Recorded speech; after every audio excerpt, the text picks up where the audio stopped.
Welcome to our deep dive, and today we're tackling a giant, Jean-Paul Sartre, using the Stanford Encyclopedia of Philosophy as our guide. Since you're a philosopher, we can skip the intro stuff and get right into the good stuff. We're talking bad faith, look, all that jazz. Yeah, Sartre, he wasn't just some dusty academic. He was a public intellectual, like a modern-day Voltaire, you could say. Huge crowds at his lectures. Yeah. Not a lot of philosophers today have that kind of rock star status. I mean, he wrote novels, plays, he was involved in politics. And his work with Simone de Beauvoir, their journal, Les Temps modernes, was so important in post-war France.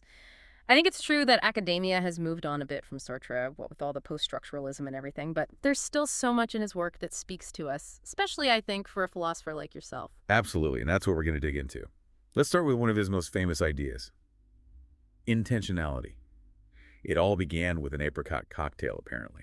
Oh, it's a great story. So picture young Sartre in a Parisian cafe listening to a friend describe this elaborate apricot cocktail, and bam, he has this epiphany about intentionality, the idea that consciousness is always directed outward towards something. It's not just this internal world. So it's not about us just navel-gazing, it's about how we engage with the world. Exactly. And this was a huge shift from those classic debates about idealism and realism. For Sartre, consciousness is always consciousness of something. That ofness is key. I see how that breaks us out of those old boxes. Instead of being trapped in our own heads, we're thrown into the world, interacting with objects, other people, ideas. And it makes me think about how this outward focus might connect to Sartre's ideas about the self. Absolutely. This leads right into his early work, Transcendence of the Ego. Yeah, the title itself is pretty provocative. What's he getting at with this transcendent ego? He's challenging that traditional idea of a static, pre-existing self. He argues that the ego isn't this inner control center, but a product of reflection on experience, not the source of it. So it's not like there's this little me inside calling the shots. The ego is something that emerges as we engage with the world. Exactly. He uses this great example, chasing a streetcar. In that moment, you're totally absorbed in the act. The I kind of disappears. You're not thinking, oh, I'm chasing this streetcar. You're just in it, the act itself. I get that those moments when you're so focused on something, you lose track of self-awareness, just pure action. But how does a transcendent ego, something that comes after the fact, relate to consciousness always being intentional, always outward? Because for Sartre, consciousness is fundamentally impersonal. It's not tied to a fixed ego. It's constantly reaching beyond itself, engaging with the world. So the ego is more like a story we tell ourselves about our experiences, not the driver of those experiences. This idea of impersonal consciousness is really fascinating. And this leads us to another key part of Sartre's thinking, imagination. Imagination. Okay, I'm intrigued. It seems like a jump from intentionality in the ego, but I'm with you. It's all connected to his view of freedom, especially in art and literature. In his book, The Imaginary, Sartre argues that imagination lets us escape the real and create new worlds. So we're talking daydreaming, getting lost in a good book. In a way, yes. For Sartre, imagination is an act of creation, transcending limits. He says a novel, for example, doesn't just mirror reality, it creates an analogon, its own world, its own logic, and the reader, they're drawn into that. So instead of passively reflecting the world, the novel actively generates a new one, and the reader becomes part of that creation by reading. Exactly. And this connects back to his own novel, Nausea, where he explores the absurdity of existence, the idea that the world is ultimately contingent. It's through consciousness, that freedom to imagine, that we give meaning to this absurd reality. And this is where his existentialism comes into play, right? Yeah. We're not just passive observers, but active participants in creating meaning. But the world being contingent without inherent meaning. That's a tough one. How do we even begin to unpack that? Well, that takes us to Sartre's most famous work, Being and Nothingness. Being and nothingness. Kind of the Mount Everest of existentialist texts.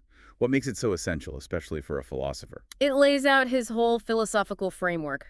A good place to start is his distinction between being in itself and being for itself. Okay, let's break that down. Being in itself, being for itself. What are we talking about here? So being in itself, that's the realm of things, objects. They just exist. No consciousness, no freedom. Think of a rock, a tree. They just are. No existential crises for them. Exactly. Now, being for itself, that's consciousness. It's defined by its ability to negate, to question, to imagine, and ultimately to choose. This is where freedom comes in. So unlike those rocks and trees, We're not just stuck being what we are. We can transcend our current state. Exactly. And this is where Sartre's idea of nothingness becomes so important. It's not emptiness, but the ability of consciousness to grasp what is not. Wait, hold on. Nothingness Yeah. as a foundation for possibility? That's a lot, even for a philosopher. Got an example for us? Think of Pierre's absence from the cafe. He's not physically there, but that absence is still a presence. The cafe is kind of haunted by his not being there, by the nothingness that his absence creates. Like when you're waiting for someone and they're late, that not being there, you can almost feel it. So this nothingness, it's not just an empty void, it shapes our experience. Exactly. And for Sartre, this ability to grasp what is not is the basis of our freedom. It allows us to imagine other possibilities, to choose a different path. We're not defined by some preset essence. Which brings us to his famous phrase, existence precedes essence, right? We create ourselves through our choices, our engagement with the world, and this nothingness makes it possible. Exactly. We're always transcending who we are, projecting ourselves into the future, becoming who we choose to be through our actions. But that raises a question for me. If we're always becoming, what makes us act in the first place? How does action fit in with this whole nothingness and freedom thing? Sartre says action comes from lack, what he calls a négatité. We perceive something missing, something we want, and we act to fill that void. So it's a striving to become more, to move beyond limits, to fill that nothingness we experience. Exactly. A fundamental desire to transcend our current state. Our projects, our goals, they all come from this sense of lack. I'm starting to see how even our limitations can be a source of freedom, a push to act. It makes me think about those times when we try to deny our freedom to avoid that feeling of lack. Isn't that where bad faith comes in? You're right. That's a perfect way to bring up bad faith. One of Sartre's most, I think, insightful concepts and still so relevant today. Trying to run away from the anxiety that comes with being free, that responsibility for our choices, Trying to fool ourselves into thinking we're not really free so we don't have to face the consequences, huh? Exactly. It's self-deception. Sartre, he really takes Freud to task on this. He says Freud splits the subject up, the censor who both knows and doesn't know the repressed truth. Okay, so if it's not about the unconscious, how does Sartre explain bad faith then? For Sartre, it's a choice, a conscious one, even if we're not fully aware of it. We try to shrink ourselves down into some fixed role, some identity, to get out of dealing with freedom. We pretend to be what we're not. His waiter example, right? Oh, the waiter, classic example. He gets so into playing the part of waiter that he forgets he has a choice, forgets his own humanity even. Becomes an object, just a cafe waiter, not a person. Oh. I've met people like that. It's a little creepy. It is. It's this subtle, but it's everywhere. This inauthenticity, all these temptations around us to just deny our freedom, to fit in. As a philosopher, it makes me think about the ethics of it all.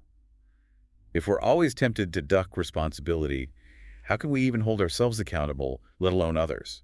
That's the big question Sartre throws at us. No easy answers there. He doesn't give us a step-by-step guide to being authentic, We're always struggling with this freedom and responsibility in a world that wants us to conform. Which brings us to the look, right? And all that stuff about intersubjectivity. How do we deal with other people when we're all trying to figure out our own freedom and authenticity and all that? Look, that's one of Sartre's most powerful ideas, and maybe the most disturbing.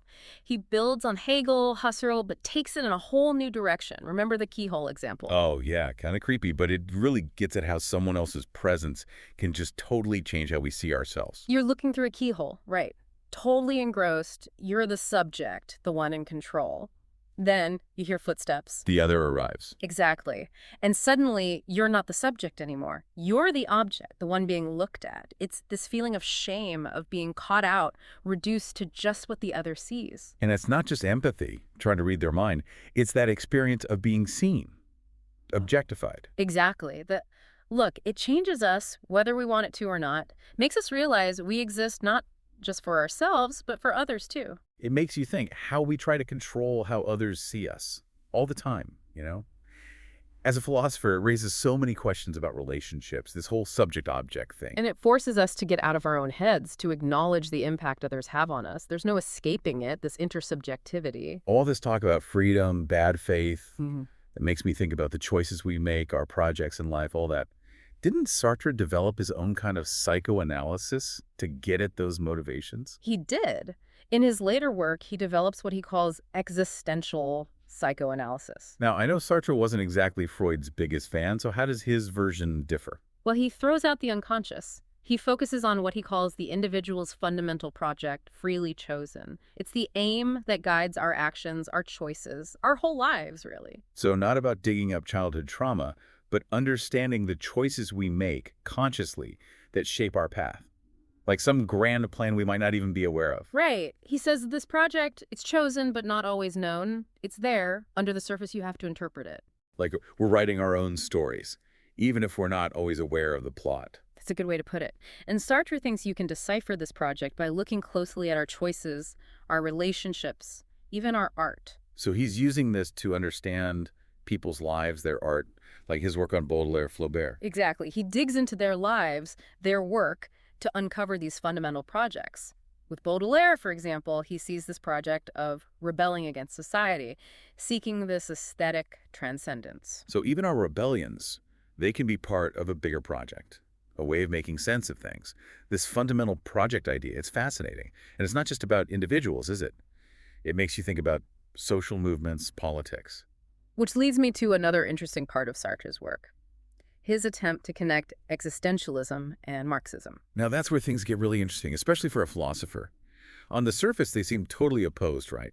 Existentialism all about individual freedom and Marxism focusing on these social structures, economic determinism. How do you even bring those together? It seems impossible. Sartre tackles it head-on in the critique of dialectical reason. He wants to account for both individual freedom and the influence of society. So he's not ditching Marxism completely. Yeah, no. He sees its value for understanding history, social dynamics, but he rejects those deterministic readings, the ones that say we're just products of our economic class. Pushing back against that idea that we're just puppets, no agency. Absolutely. He insists we always have a choice, even within those structures. But if we have a choice, how does he explain the very real limitations those structures impose? How do you reconcile freedom with all that weight?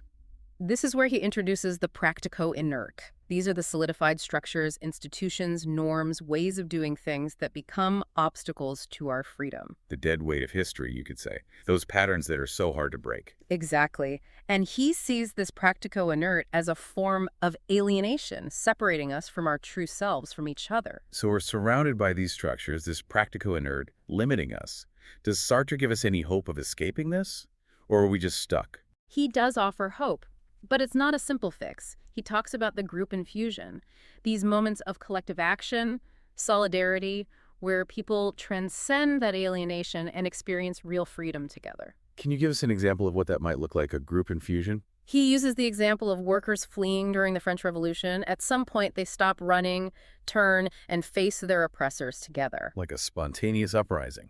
Individual fear melts away, and this new power emerges. Yes. But Sartre's also a realist. He says these moments, they're fleeting. They face what he calls an ontological check. An ontological check, meaning what, the group always falls apart? He thinks they almost always run up against limitations, institutions. So even revolutions, they end up becoming part of the establishment, that practico-inert they were fighting against. Kind of a depressing thought. It's a pattern, for sure. But Sartre is not saying we should despair. He thinks that by understanding these dynamics, we can still make choices, resist. We can keep striving for that authentic freedom. This is also thought-provoking, especially when you think about how to create change, socially, politically. And it connects directly to Sartre's own activism, right?